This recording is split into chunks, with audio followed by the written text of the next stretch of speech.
Welcome, friends and family, to Sparkle Storytime. I hope your day is going awesome. Today we're going to be reading Marshmallow by Clare Turlay Newberry.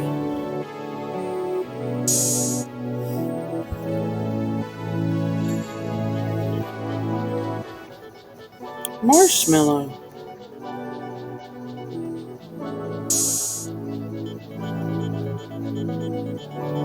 Oliver was a gray cat with tabby markings who lived in an apartment.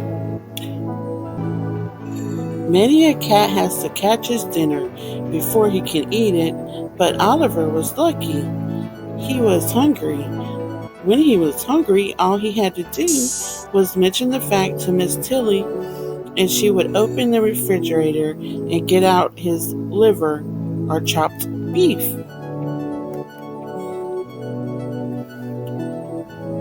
Peace and quiet was what he wanted. As Oliver never went out, he did not know that the world was full of other animals. The only mice in his life were gray flannel ones filled with catnip, and the nearest thing to a rabbit he had ever seen was a stuffed plush Easter bunny. But Oliver did not care. Peace and quiet was what he wanted, and his meals on time. Life, however, cannot always be like that. One day Miss Tilly called him from the kitchen. Purr, replied Oliver, and he hurried over expecting to find his dinner. Instead, Miss Tilly was smiling at something she held in her two cupped hands. It was small and white and furry. What do you think of this, Oliver? She said. Its name is Marshmallow. She held the furry thing to her cheek for a moment, then set it on the floor. It had tall ears, pink eyes, a wiggly nose, and twitchy whiskers. And it was alive. Oliver was appalled. He took one wild look at the creature, then squinched his eyes tight shut. Oliver, what is the matter with you? Cried Miss Tilly. Don't tell me you're afraid of this little tiny baby bunny. But Oliver was afraid. He was too frightened even to run away, but crouched in a corner, opening and closing his eyes as if it actually hurt them to look at a rabbit. As for Marshmallow, he was a very unhappy little bunny. All he wanted was to be at home again with his nice, warm, furry mother.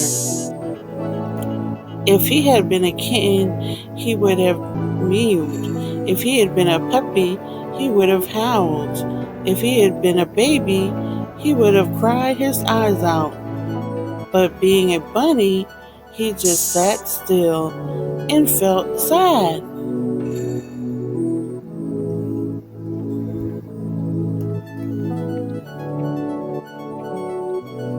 However, Marshmallow cheered up a bit when he had his dinner, a raw carrot and a bowl of rolled oats. The bowl said dog on it, for the shop did not have any dishes with rabbit or bunny on them. But as Marshmallow could not read this did not matter much. He ate the green carrot top first, for he was thirsty. Then he munched part of the carrot. After that, he tried the rolled oats, eating with little quick nibbles, crunch, crunch, crunch. When he had finished eating, he hopped into the bowl and took a nap. That night, Marshmallow slept in the bathroom on a bed made out of a folded towel. It was not the same as having a soft furry mother to cuddle against. Still, he did not cry.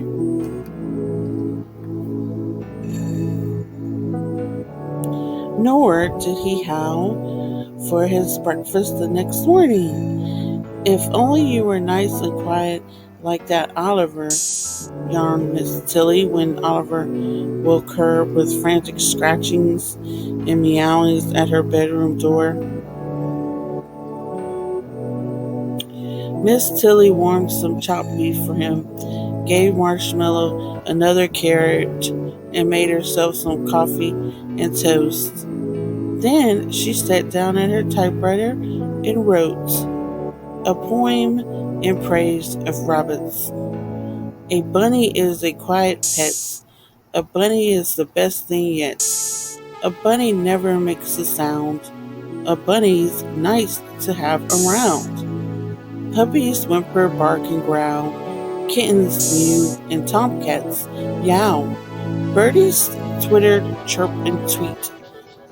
Moo cows moo, and lambkins bleat. Some creatures bellow, others bray. Some hoot or honk or yap or neigh. Most creatures make annoying noises, even little girls and boyses. A bunny, though, is never heard. He simply never says a word. A bunny's still a delightful habit. No home's complete without a rabbit. That morning, Oliver felt much braver. He hardly squinched his eyes at all when he looked at the bunny now, and by afternoon he was watching Marshmallow with an expression that would have terrified an older and wiser rabbit. Marshmallow, however, was like a tiny new baby that scarcely noticed what went on. He ate when he was hungry, and the rest of the time he slept, with his paws tucked up under him to keep them warm. Oliver began creeping toward the sleeping bunny, his eyes glaring wickedly. But just as he got ready to spring, Miss Tilly cried, "Oliver, don't you dare hurt that bunny!" Oliver sat up, blinking innocently. "This just isn't going to work out," Miss Tilly told herself sadly. "Cats always have hunted rabbits, and I suppose they always will." She put Oliver in the other room, and after that she did not let him come near Marshmallow.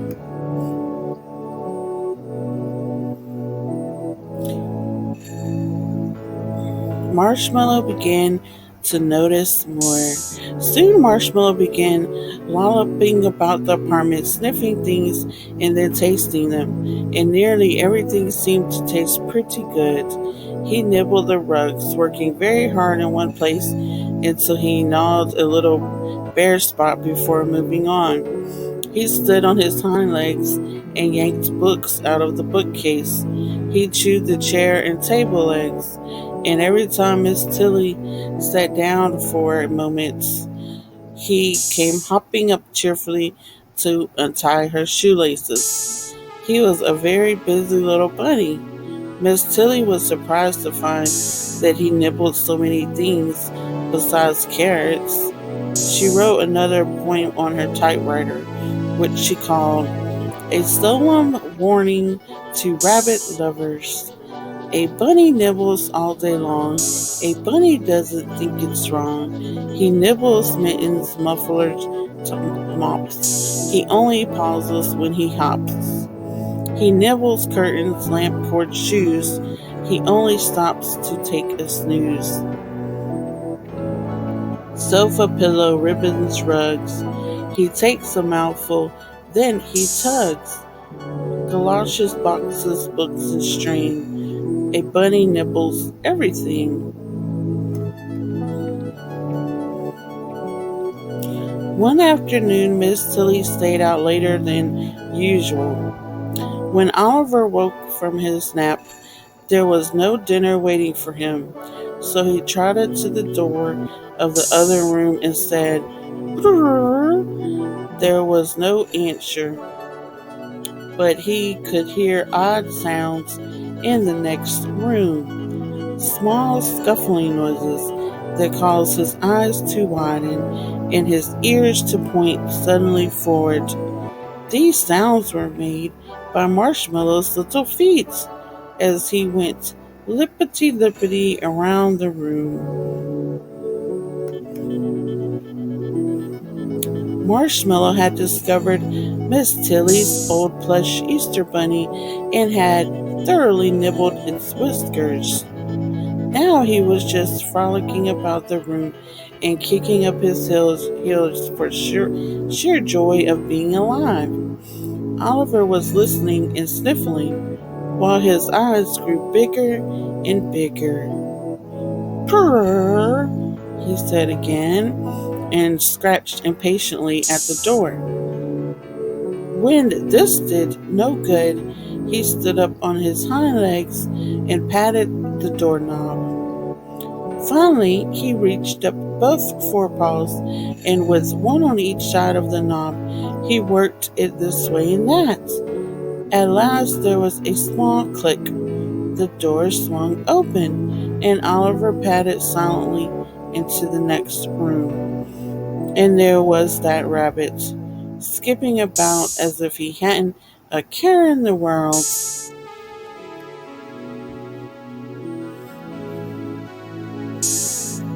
He would dash several feet in one direction, stop suddenly, and spring back into the air. Then he would turn, dash back to his starting point, and jump again. Back and forth, back and forth. Oliver watched it with great interest. Each time the little rabbit whizzed by him, he lashed his tail and got ready to spring. But somehow he couldn't quite do it. Perhaps he remembered that Miss Tilly had told him not to hurt the bunny, or perhaps he was still just a bit afraid. Suddenly, Marshmallow sat up tall and stared at the cat, his soft nose twitching rapidly. He looked most inquisitive, but not in the least alarmed. What was this great striped animal? He wondered. Could it possibly be his mother in a new coat? And while Oliver hesitated, trying to make up his mind to pounce, all at once Marshmallow scampered joyfully up to him and kissed him on the nose.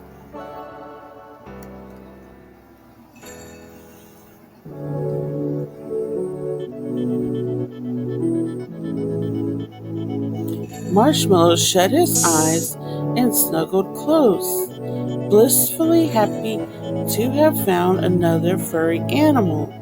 Even when Oliver opened his jaws and took hold of him with his teeth, Marshmallow was not afraid. For the next moment, Oliver was licking his face as tenderly as a mother cat with her kittens. And like any mother cat, he licked the fur in the wrong direction so that it stood on end and looked almost up. He licked the fur in the wrong direction. The bunny cuddled up to him. After that, Miss Tilly let them play together every day, for she saw that they were friends. They romped like two kittens, and wherever the cat went, Marshmallow followed, lippity-lippity right at his heels. And whenever Oliver lay down to take a nap, the bunny cuddled up to him as close as he could get. Oliver forgot that he had ever thought of Marshmallow as a strange animal to be pounced upon. He adopted the little bunny and brought him up as his own kitten. And although Oliver never said so, I cannot help thinking that in time he came to agree with Miss Tilly that a bunny's a delightful habit. No home's complete without a rabbit.